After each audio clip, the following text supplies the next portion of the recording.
अलग अलग लड़ रही सपा बसपा, एनडीए का कुनवा भी बढ़ा, यूपी में फायदे में भाजपा।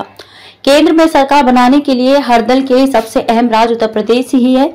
यहाँ लोकसभा की कुल 80 सीटें हैं, इसलिए सभी दल यूपी के समीकरण को दुरुस्त करके ही मैदान में उतरना चाहते हैं।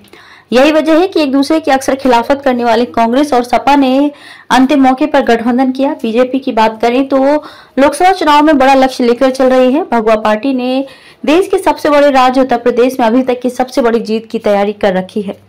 पार्टी ने उम्मीदवार तय करने में सभी सामाजिक व राजनीतिक समीकरणों को साधा है और मजबूत गठबंधन भी तैयार किया है।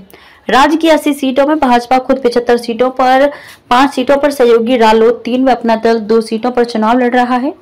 जाति समीकरण साधने की कोशिश भाजपा ने उत्तर प्रदेश के अपने सभी उम्मीदवारों की घोषणा कर दी है। भाजपा ने सामाजिक समीकरणों को ध्यान में रखते हुए 34 सीटों पर ही सामान्य वर्ग के उम्मीदवार उतारे हैं, जबकि ओबीसी समुदाय से 25 व अनुसूचित जाति से 16 उम्मीदवार हैं।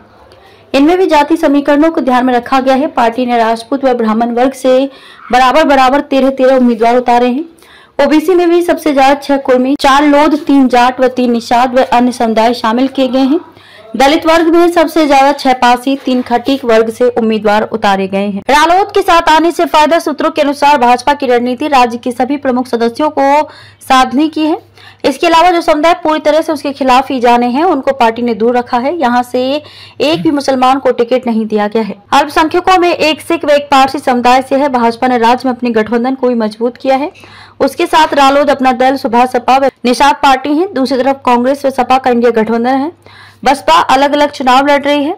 सूत्रों के अनुसार इस बार कई सीटों पर बसपा हार जीत में बड़ा फैक्टर हो सकती है। इससे किसे लाभ होगा साफ नहीं है, लेकिन भाजपा का मानना है कि वे ज्यादा लाभ में रहेगी। पिछले चुनाव में सपा व बसपा मिलकर लड़े थे, तब भाजपा 62 सीटें ही जीत पाई थी। भाजपा जानती है कि उत्तर प्रदेश की बड़ी लीड बहुमत के साथ उसके अपने लोकसभा के लक्ष्य 370 के पास उसे ले जाने के लिए बहुत जरूरी है। इसलिए वह यहाँ पर एक सीट को जीतने के लिए वहां के सामाजिक समीकरणों को जोड़ने में लगी है। चुनाव अभियान में प्रधानमंत्री नरेंद्र मोदी की ताबड़तोड़ रैली व रोड शो अलग से है।